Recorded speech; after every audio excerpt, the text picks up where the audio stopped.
Saya Lucila Septiara dari kelas 11 IPS 1 akan bermonolog karya Putu Wijaya yang berjudul Tua. Di depanku berdiri seorang yang barangkali aku sudah kenal benar. Mungkin juga tidak. Aku tidak tahu siapa namanya. Perawakannya sederhana. Ia tidak membawa apa-apa. Matanya juga hanya dua, dengan sorot yang biasa. Bahkan ia tersenyum manis dan mengatakan, "Apa kabar?" Tapi aku cemas. Aku merasakan ada bahaya dalam ketenangan sedang merambat perlahan-lahan hendak menjangkau leherku. Aku merasa terpepet ke sudut dengan sopan, dan kemudian pada akhirnya nanti dengan lemah lembut akan diminta untuk menyerah.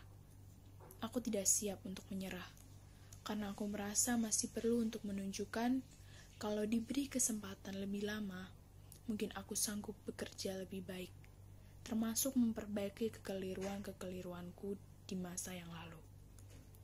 Sayangnya, waktu tidak bisa menunggu. Orang itu bertambah dekat. Akhirnya, aku terpaksa membela sebelum diserang. Aku memanggil, "Yalah, apa yang harus kuambil?" Di sana hanya ada sebuah kursi. Kursi itu terpaksa aku angkat. Kemudian aku lemparkan kursi itu ke arah orang itu. Kena, tepat, muka langsung terluka. Darah menetes dari dahinya, masuk ke dalam matanya. Matanya itu terpejam. Lalu darah tergelincir ke atas pipi bercampur dengan air mata. Tetapi langkahnya tetap diayunkan menghampiriku. Aku jadi panik. Aku berteriak minta tolong. Panik, aku gapai telepon untuk memanggil polisi. Tetapi ada orang bicara terus dalam telepon. Dengan dongkol, telepon itu aku lemparkan ke mukanya, tepat mengenai hidung orang itu. Hidung itu luka. Darah menetes dari hidung masuk ke dalam mulutnya. Mulut itu bergerak, lalu dia meludah dahak yang kental. Aku mundur, merapat ke tembok. Dia mulai mendesak. Aku beringsut ke sudut. Sekarang aku mencoba untuk menendang, kemudian memukul.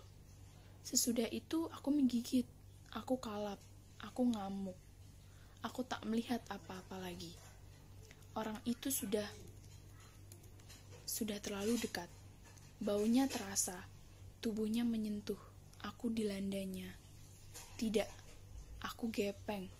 Aku coba untuk meronta, tapi tak berdaya. Tak ada gunanya. Aku coba lagi berteriak, tapi suaraku juga sudah habis. Tenagaku terkuras. Akhirnya orang itu masuk ke dalam tubuhku. Ia masuk ke dalam jantung. Ia masuk ke dalam kepala. Ia masuk ke perut. Mengalir ke seluruh tubuhku. Ia menusuk ke dalam sanubariku. Ia menjalari sukmaku. Ia menjerit dan melinting. Oh, lalu tiba-tiba saja aku merasa bahwa sebenarnya ia kenal betul siapa orang itu. Tiba-tiba saja aku teringat masa mudaku.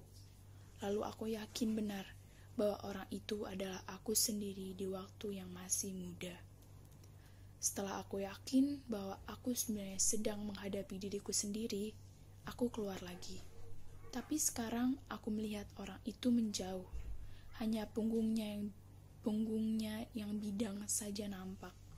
Kepalanya menatap ke arah depan. Aku tak dapat lagi melihat matanya yang polos, senyumnya yang sumeh dengan air mukanya yang jernih. Aku merasa seperti ditinggalkan. Akhirnya aku berseru-seru memanggil, "Kembali, kembali, kembali."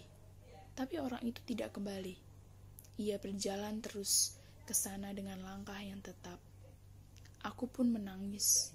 Aku telah kehilangan seorang kawan yang tadinya aku kira musuh, tapi tangis itu tidak menghiburku. Baru semenit menangis, aku buru-buru mengangkat mukaku lagi mencari orang itu. Ternyata orang itu sudah lewat. Kemudian aku hanya termenung. Aku mendengar suara lonceng gereja. Kini aku yakin bahwa satu generasi telah melewatiku.